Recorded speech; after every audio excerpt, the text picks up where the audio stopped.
তোমার মতো জিএম কাদেরকে রিমান্ডে 17 দিন পিটানো দরকার। জিএম কাদের, বাংলাদেশে যদি জনতার সরকার প্রতিষ্ঠিত হয় তোমার মৃত্যুদণ্ড হবে। জিএম কাদের তোমার ফাঁসির দাবিতে 1 কোটি মানুষ রাস্তায় স্লোগান দিবে, কারণ জিএম কাদেরের মতো নেতা জুতার বাড়ি খাবার যোগ্য, রাজনীতি করার যোগ্য নয় তারা। জাতীয় পার্টির চেয়ারম্যান ও সাবেক এমপি জিএম কাদের গ্রেফতার। রংপুর শহর থেকে গ্রেফতার করে পুলিশ। তার বিরুদ্ধে রংপুর থানায় মামলা রয়েছে। জিএম কাদের কেন বাংলাদেশের বিরুদ্ধে এখন ষড়যন্ত্রে নেমেছে? জিএম কাদের কেন বাংলাদেশের মানুষদেরকে বারবার বলছে আওয়ামী লীগকে নির্বাচনে আনতে হবে, দিতে হবে? আপনি যদি না বোঝেন তাহলে রাজনীতি কেমনে করবেন? এই জিএম কাদেরকে বসানো হয়েছে পার্শ্ববর্তী দেশের পক্ষ থেকে আওয়ামী লীগকে পুনর্বাসন করার জন্য। জিএম কাদেরকে শিখিয়ে দেওয়া হচ্ছে তুমি তোমার মতো বলতে থাকো। পিনাকি ভট্টাচার্য ও হাসনাত আব্দুল্লাহর চাপে তারেক রহমান এবার লাইনে এসেছেন। অবাক হচ্ছেন? হ্যাঁ, এটাই সত্য। দর্শক, আর মাত্র দুদিন ধৈর্য ধরলেই কল্পনাতীত যা ঘটবে বাংলাদেশে, কোপকাত হবে শত্রু। তিনি এই প্রথম তার জীবদ্দশায় এমন কাজ করতে বাধ্য হয়েছেন যে পিনাকি হাসনাতরা নড়াচড়া না দিলে এই কাজ তিনি করতেন না। সাহসের আরেক নাম হচ্ছে বাংলাদেশ 1 সপ্তাহের মতন সময় বেঁধে দিয়েছে, আর দিয়েছে দেশগুলো ছাইরা তোমরা যাবা, নয়তো তোমাদের বিরুদ্ধে ব্যবস্থা নেওয়া হবে। গণতন্ত্র প্রতিষ্ঠা এবং আইনের শাসন কায়েমের জন্য এখন যে সংগ্রাম আমরা করতেছি তার প্রতিপক্ষ হচ্ছে জেনারেল ওয়াকার সহ তার দুষ্কর্মের সাঙ্গপাঙ্গ অল্প কিছু শীর্ষ সেনা অফিসার, এবং তাতে বাধা দিচ্ছেন। কোন সত্য আড়াল করতে এত মরিয়া অপচেষ্টা তার? আপনার জন্য ওয়াকার সাহেব আগাম শুভকামনা রইল। রাজপথে আপনার সাথে মোকাবেলা হবে তখন। আসসালামু আলাইকুম দর্শক মন্ডলী, এবারে জিএম কাদেরকে গ্রেফতার করলো। কেন গ্রেফতার করলো অলরেডি আপনারা বুঝে গেছেন। আপনাদেরকে আমি ভিডিও শুরুতে যে ভিডিও অংশ দেখাইছি, আজকে সেই ভিডিও অংশটি বিস্তারিত দেখাবো, তো আপনারা সম্পূর্ণ ভিডিওটি দেখতে হবে। আর সাম্প্রতিক একটি বিষয় নিয়ে খুবই আলোচনা হইতেছে। শেখ হাসিনাকে দেশে আনার জন্য ষড়যন্ত্র করতেছে সেনাপ্রধান ওয়াকারুজ্জামান, এটা আপনারা অলরেডি জেনে গেছেন। তো সেনাপ্রধানকে কি পদত্যাগ করতে হবে নাকি সে আবার সেনাপ্রধানের জায়গায় থাকবে, আজকে সেই বিষয়টি আপনাদেরকে বিস্তারিত জানাবো। তো দর্শক মন্ডলী, আজকে ভিডিওটি খুবই ইন্টারেস্টিং হতে যাচ্ছে। আপনারা সকালে আটো করে বসে যান আর ভিডিওটি বেশি বেশি শেয়ার করে দিবেন যাতে সবাই দেখতে পারে। তো দর্শক মন্ডলী, আমি আর কথা বাড়াতে চাই না, আপনাদেরকে ভিডিও শুরুতে যে ভিডিও অংশগুলো দেখাইছি আমরা না টেনে ধৈর্য সহকারে সেই ভিডিও অংশগুলো একেবারে দেখতে থাকি। একটা অসুস্থ বাক প্রতিবন্ধী পাগল এই জিএম কাদের বলছিল যে আওয়ামী লীগ হচ্ছে একটা গাড়ি, গাড়ির ড্রাইভার খারাপ হলে ড্রাইভার শেষ করা যায়, কিন্তু গাড়ি তো ফেলে দেওয়া যায় না। জিএম কাদের, ওই বেটা হিন্দুত্ববাদের দালাল জিএম কাদের, তোকে বলছি আওয়ামী লীগের যে গাড়িটা, ওই গাড়ির ইঞ্জিন খারাপ, বডি খারাপ, নাট খারাপ, বল্টু খারাপ, সিটও খারাপ এবং সেসিসও খারাপ। বেটা পুরো গাড়িটাই একটা ধ্বংসলীলার গাড়ি। বেটা ওই গাড়িতে যদি এ ক্লাসের ড্রাইভারও বসে সেই গাড়ি অটোমেটিক বাস্ট হয়ে যাবে রাস্তায়। অতএব জিএম কাদের তাল বাহানা বন্ধ করে তাবলিগ জামাতের চিল্লায় যাও, যদি আল্লাহরে ভয় করো। তুমি আর জীবনে রাজনীতি করো না জিএম কাদের। তোমার রং আর রোশন আরশাদের রং এদেশের প্রত্যেকটা জনগণ দেখেছে। 15 বছর তোমরা হাসিনার সাথে ক্ষমতার ভাগাভাগি, হালুয়া রুটির ভাগাভাগির রাজনীতি করেছো। তোমাদের কাছ থেকে রাজনৈতিক বক্তব্য এদেশের মানুষ আশা করে না। এই জিএম কাদের একটা অসুস্থ বাক প্রতিবন্ধী পাগল। এই পাগলের বাচ্চা দামি নির্বাচনের আগে ভারত থেকে চুক্তি করে আসছে, আইসা বলতেছে যে আমি কর্তৃপক্ষের অনুমতি ছাড়া বক্তব্য দিব না। জিএম কাদের, তুমি ভারতের অনুমতি ছাড়া একটা বক্তব্য দিতে পারো না, আর তুমি আইসা আমাদেরকে রাজনীতির সবক দিচ্ছ। তুমি আবার জাতীয় নেতা। যাক, এরশাদ যদিও স্বৈরাচার হয়, প্রেসিডেন্ট এরশাদ, হোসেন মোহাম্মদ এরশাদ মারা গেছে, বেচারা কিন্তু বেরিবারটা নির্মাণ করছে। হোসেন মোহাম্মদ এরশাদ অনেক উন্নয়ন কাজ করছে এবং তিনি বেপদ্দাশীল মেয়েদের নাবির ভিতরে আলকাতরা ডলছে এরশাদ। এই কাজগুলো তার ভালো ছিল, হয়তোবা এই ভালো কাজের উসিলে আল্লাহ এরশাদরে মাফ করতেও পারে। কিন্তু জিএম কাদের তোমারে আল্লাহ মাফ করবে না, তওবা না করলে। তুমি ফেরাউন, তুমি জিএম কাদের, তুমি শেখ হাসিনার সাথে বৈশা এই গণতন্ত্রকে ধ্বংস করলা, এই দেশটাকে ধ্বংস করলা। এরপরে এসে তুমি আমাদেরকে বলতেছো আওয়ামী লীগ একটা গাড়ি, আওয়ামী লীগের ড্রাইভার পরিবর্তন করলে আওয়ামী লীগের নতুন গাড়িটা নতুনভাবে নতুন ড্রাইভারের নেতৃত্ব চলবে। তো তুমি বলো যে আমারে বসাই দেন ওই গাড়িতে, আমি চালাই। আর মিয়া তুমিও তো স্বৈরাচার, রাতের ভোটের অংশীদার জিএম কাদের। ওই জিএম কাদের তুমিও তো দামি নির্বাচনের অংশীদার। মিয়া লজ্জা করে না মিয়া কথা বলো যে? তোমার মতো জিএম কাদেরকে রিমান্ডে 17 দিন পিটানো দরকার। হাসিনার থেকে কতশো কোটি টাকা তুমি খাইছো এদেশে মানুষের গণতন্ত্র হত্যার জন্য। জিএম কাদের, বাংলাদেশে যদি জনতার সরকার প্রতিষ্ঠিত হয় তোমার মৃত্যুদণ্ড হবে। জিএম কাদের তোমার ফাঁসির দাবিতে 1 কোটি মানুষ রাস্তায় স্লোগান দিবে। রংপুরের মাটিতে তোমার রাস্তাটা গুটিয়ে দেওয়া হবে। রংপুরের মানুষ, আপনারা যদি মুসলমান হয়ে থাকেন আর দেশপ্রেমিক হয়ে থাকেন, জিএম কাদেরের বংশকে জুতার বাড়ি দিয়ে রংপুর থেকে উৎখাত করেন। জিএম কাদেররা হচ্ছে ইসরায়েলের নেতা নিহাউর অংশীদারিত্ব। জিএম কাদেররা নরেন্দ্র মোদীর পাহারাদার। জিএম কাদেররা বৎসর খুনি হাসিনার লেজট ভিত্তিক শয়তান। জিএম কাদেরদেরও রাজনীতি করার কোনো অধিকার নেই। হ্যাঁ, জাতীয় পার্টি যেহেতু এরশাদের দল, জাতীয় পার্টিতে ভালো লোক যদি আসে মোস্ট ওয়েলকাম। তবে জিএম কাদেরের মতো এরকম হিন্দুত্ববাদের প্রোডাক্টকে আর বাংলার মাটিতে রাজনীতি করতে দেওয়া হবে না, কারণ এরা হচ্ছে আবু জেহেলের চাইতে হিংস্র। তাহলে আমি মনে করি জাতীয় পার্টি যারা করেন আপনাদের তো আবার ভালো ভালো অভ্যাস আছে, মাঝে মাঝে আপনাদের কেন্দ্রীয় নেতাদের জুতা দিয়ে পিটান। জাতীয় পার্টির ভাইরা যদি নবী মুহাম্মদ সাল্লাল্লাহু আলাইহি সাল্লামের অনুসারী হন আর আল্লাহরে ভয় করেন, অন্তত দুই একটা বাড়ি জিয়াম কাদেরের গালে বসাই দিয়েন, বাংলার মানুষ আপনাদের বাহবা দিবে। এই রংপুরের মানুষ জিয়াম কাদেরকে যদি দুই একটা জুতার বাড়ি দেন, এতে মহামারী অশুদ্ধ হবে না, কারণ জিয়াম কাদেরের মতো নেতা জুতার বাড়ি খাওয়ার যোগ্য, রাজনীতি করার যোগ্য নয়। তারা জীবনের শেষ রক্তবিন্দু দিয়ে হলো দালালের বিপক্ষে কথা বলবো, জালেমদের বিরুদ্ধে কথা বলবো, দেশপ্রেমিক বিপ্লবী জনতার পক্ষে থাকবো, স্বাধীনতার পক্ষে থাকবো, মুসলমানের ধর্মীয় আকীদায় বিশ্বাস করব, নবী মুহাম্মদ সাল্লাল্লাহু আলাইহি সাল্লামের দলে থাকবো, কোনো রাম, কোনো বাম, কোনো দেশদ্রোহী শয়তানের রক্তচক্ষুকে ভয় করব না। এই আমি একটা হকার। আবারও আপনাদের সামনে বলি, আমি কিন্তু ছোট, আমার কলিজা অনেক বড় করে দিছে আল্লাহ। কারণ আল্লাহ বলছে সত্য বলতে গেলে অক্সফোর্ড বিশ্ববিদ্যালয় সার্টিফিকেট লাগে না, সত্য উচ্চারণ করতে লাগে আল্লাহর ভয় আর ইমানের চেতনা, সে দুটাই আমার ভিতর আছে। আবারও বলবো, এই বাংলার মুসলমান আর ঘুমিয়ে থাকবেন না, বাঁচলে গাজী, মরলে শহীদ। আমরাই আগামী দিনে নেতৃত্ব দিব আল্লাহর উপর ঈমান রেখে, সেই আশা আকাঙ্ক্ষার লালিত স্বপ্ন বুকে নিয়ে জিয়াম কাদেরের ধ্বংস কামনা করে আজকে বিদায় নিলাম। সেনাপ্রধান জনাব ওয়াকারুজ্জামানকে ইঙ্গিত করে পিনাকি ভট্টাচার্য ও হাসনাত আব্দুল্লাহদের জাস্ট ফেসবুক স্ট্যাটাস, এতে যে জনরোষে জনাব সেনাপ্রধান পড়েছেন, যে চাপে পড়েছেন, তিনি এই প্রথম তার জীবদ্দশায় এমন কাজ করতে বাধ্য হয়েছেন যে পিনাকি হাসনাতরা নড়াচড়া না দিলে এই কাজ তিনি করতেন না। পিনাকি ভট্টাচার্যদের তৎপরতার যে কি নজিরবিহীন ফলাফল হতে পারে আমরা হাতে নাতে দেখেছি। যে চরম প্রতাপশালী যে প্রধান উপদেষ্টাকে ধমকের সুরে কথা বলেন, ডক্টর ইউনূস বলেন, মাননীয় প্রধান উপদেষ্টা বলতে পারেন না, তিনিও চুপসে গেছেন। সেনাপ্রধান এখন চারদিকে দৌড়ঝাঁপ শুরু করেছেন নিজেকে বাঁচানোর জন্য।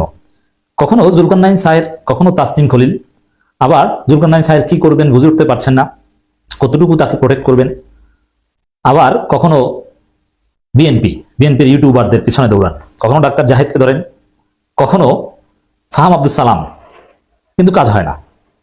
জনগণ পিনাকি হাসনাতদের পাশে এবং সেনাপ্রধানকে নেতিবাচকভাবে দেখা শুরু করেছে। দেখেন, একটা রাষ্ট্রের সেনাপ্রধানের বিরুদ্ধে যদি স্লোগান হয় ওয়াকান্না হাসনাত হাসনাত হাসনাত, এর চেয়ে লজ্জার কি আছে? এই ঘটনা ঘটেছে।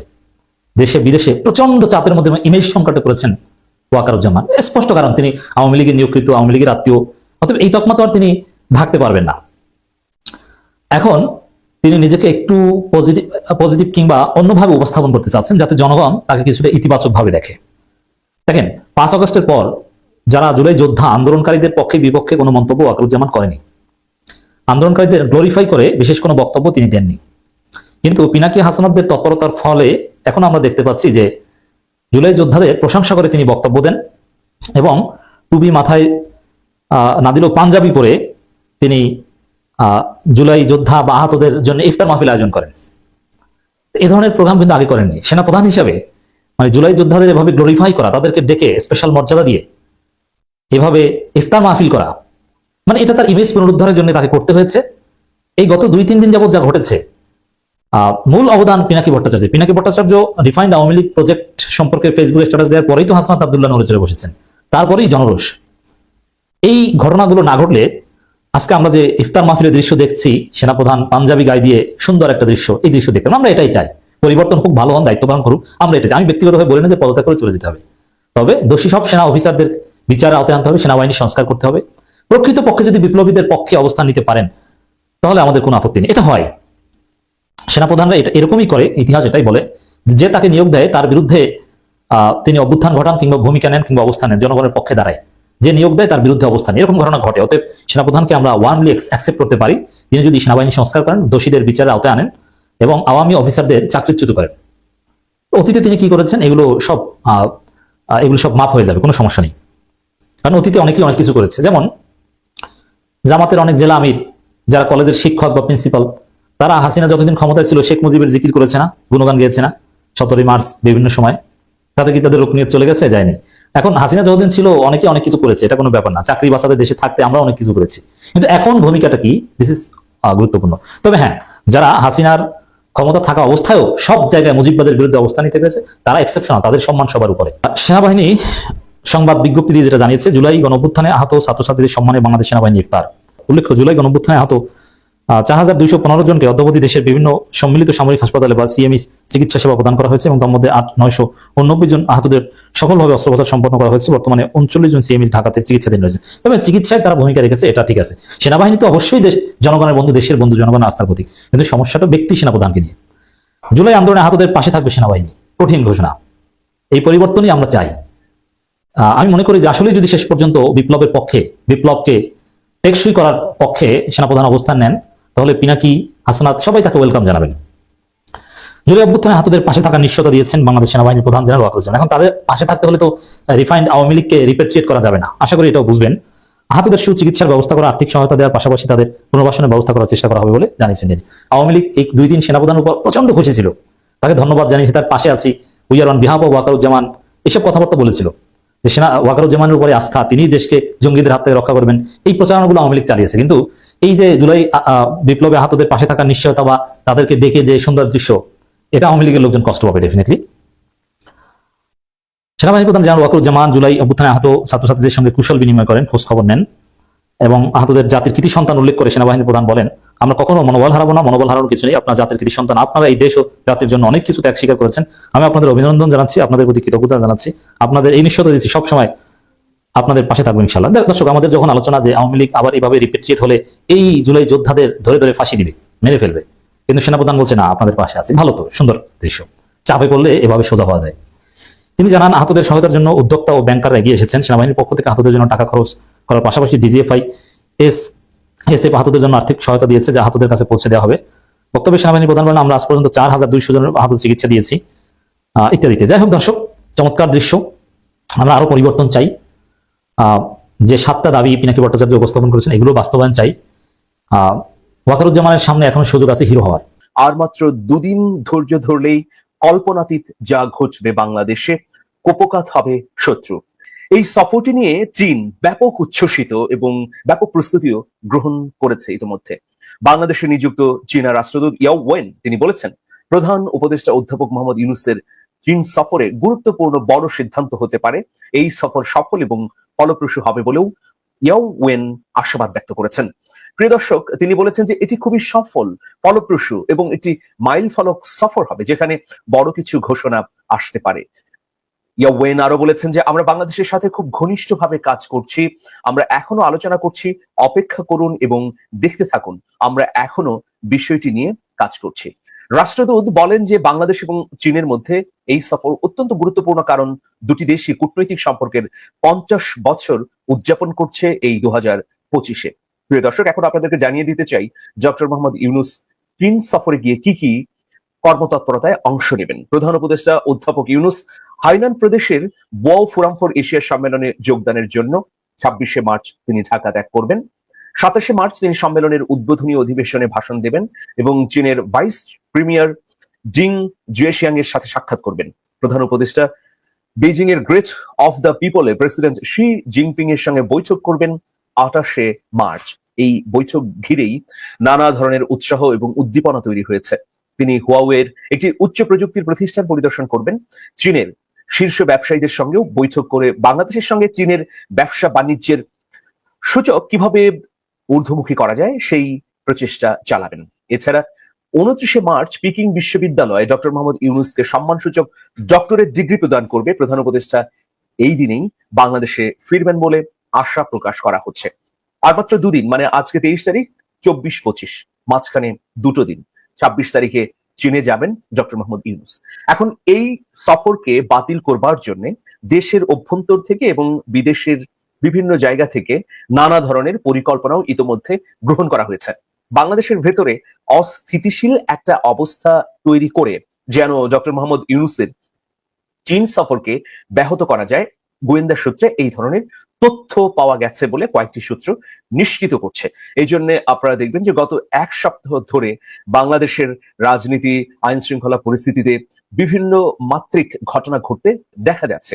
এর মূল উদ্দেশ্য হচ্ছে যে মোহাম্মদ ইউনূসের চীন সফর যেন বাতিল হয়ে যায়।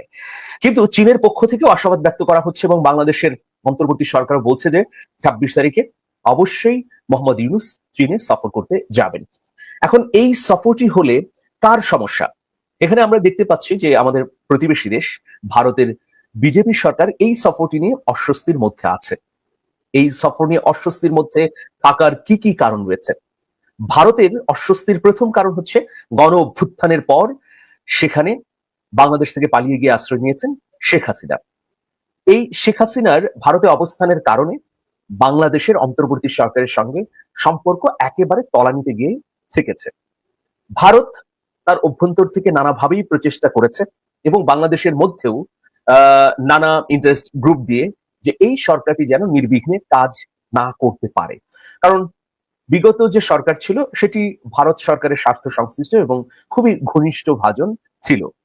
তো এইরকম একটা পরিস্থিতিতে ডক্টর মোহাম্মদ ইউনূস ইতিমধ্যে আন্তর্জাতিকভাবে স্বীকৃতি পেয়েছেন বিভিন্ন রাষ্ট্রের কাছ থেকে, ইউরোপীয় ইউনিয়ন বলি, জাতিসংঘ বলি বা IMF বলি, প্রত্যেকটা জায়গায় মোহাম্মদ ইউনূসের সংস্কার কাজ এবং এই অন্তর্বর্তী সরকারের বিচার প্রক্রিয়া, আগামী নির্বাচন সবগুলোকে এগিয়ে নেবার জন্য সমর্থন জানানো হয়েছে। পিনাকি ভট্টাচার্য ও হাসনাত আব্দুল্লাহর চাপে তারেক রহমান এবার লাইনে এসেছেন। বিএনপি আবারও ঐক্যের ডাক দিয়েছে। অবাক হচ্ছেন? হ্যাঁ, এটাই সত্য। দর্শক, ভারতের যে refined Awami League theory, refined Awami League project, Sabir Hossain Chowdhury এবং বরিশালের নেতৃত্বে আওয়ামী লীগকে নির্বাচনে আনার in the name of inclusive election যে মেগা প্রজেক্ট, এই প্রজেক্ট দুইজন ব্যক্তির ফেসবুক পোস্টের মাধ্যমে ধ্বংস হয়ে গিয়েছে। হাসনাত আব্দুল্লাহর একটা ফেসবুক পোস্ট, যেটা বাংলাদেশের রাজনীতির হিসাব নিকাশই অনেকটা পাল্টে দিয়েছে। একযোগে সবাই জেগে উঠেছে, no Awami League, no more Awami League, Awami লীগকে নিষিদ্ধ করতেই হবে। আওয়ামী লীগের কোনো স্থান, রিফাইন্ড হোক আর যেভাবে হোক না কেন, কোনো আওয়ামী লীগের স্থান বাংলাদেশের রাজনীতিতে হবে না। পিনাকি ভট্টাচার্য এবং হাসনাত আব্দুল্লাহ এরা সেনাপ্রধানকে যেভাবে দায়ী করেছেন এবং রিফাইন্ড আওয়ামী লীগের পুনর্বাসনের বিরুদ্ধে যেভাবে সোচ্চার হয়েছেন, যাতে জনমত যেভাবে তীব্র হয়েছে, এটা দেখে তারেক রহমান ভয় পেয়েছেন। কারণ তারেক রহমান যে স্টাইলে কথা বলা বাদ দিয়েছেন আরো কয়েক মাস আগে, এখন সেই স্টাইলে কথা বলছেন। দেখেন, প্রথম দিকে নির্বাচনের যে প্যারাসিটামলের জিকির, এটা তারেক রহমান করতেন না, এটা বিএনপির অন্য নেতাদের মাধ্যমে করাতেন। এক পর্যায়ে তারেক রহমান নিজেই সেই জিকির শুরু করেছেন। এরপরে প্রথম দিকে প্রফেসর ইউনূসের বিরোধিতা তারেক রহমান করতেন না, বিএনপির অন্য নেতাদের মাধ্যমে করাতেন, দুদু, রিজভী এদের মাধ্যমে করাতেন, মির্জা আব্বাস। কিন্তু পরবর্তীতে তারেক রহমান নিজেই ডক্টর ইউনূসের বিরোধিতা শুরু করলেন, নিরপেক্ষতা নিয়ে প্রশ্ন তুললেন। তো দর্শক, তারেক রহমানের ক্ষেত্রে এইভাবে প্যারাডাইম শিফট হয়েছিল। তা এখন এই আওয়ামী লীগ প্রশ্ন, আওয়ামী লীগ নিষিদ্ধ প্রশ্ন বা আওয়ামী লীগ পুনর্বাসন প্রজেক্ট, এই বিষয়টা নিয়ে যেহেতু তোলপাড়, বিষয়টা এমন অবস্থায় দাঁড়িয়েছে পিনাকি এবং হাসনাতের তৎপরতায় যে প্রত্যেককে ক্লারিফাই করতে হবে যে আমি আওয়ামী লীগ পুনর্বাসন বিষয়ে এই আকিদা রাখি, নইলে সে রাজনীতি করতে পারবে না, নইলে সে ভারতের দালাল। এমনকি সেনাপ্রধানের পক্ষ থেকে কোনো বিবৃতি কিন্তু আসেনি যে আমাকে যেভাবে দায়ী করা হচ্ছে এটা ঠিক না, সোফার আসেনি। ইট মিনস যে ঘটনা সত্য। বিবৃতি আসলে তখন ঘটনা সত্য না হলেও আমরা বলে নেব যে না, সেনাপ্রধান পিছু ঘটেছে, অতএব অযাচিত কথাবার্তা বলার দরকার নেই। কিন্তু এখন পর্যন্ত কোনো বিবৃতি দেননি। তারেক রহমান যে বক্তব্য দিয়েছেন এই উত্তেজনার মধ্যে, এটা দ্বারা বোঝা যায় যে পিনাকি ভট্টাচার্য, হাসনাত আব্দুল্লাহ এদের চাপ তারেক রহমান লাইনে এসেছেন। দর্শক, তারেক রহমান স্পষ্টভাবে বলছেন ফেসিবাদের পুনর্বাসন আর করা যাবে না, অথচ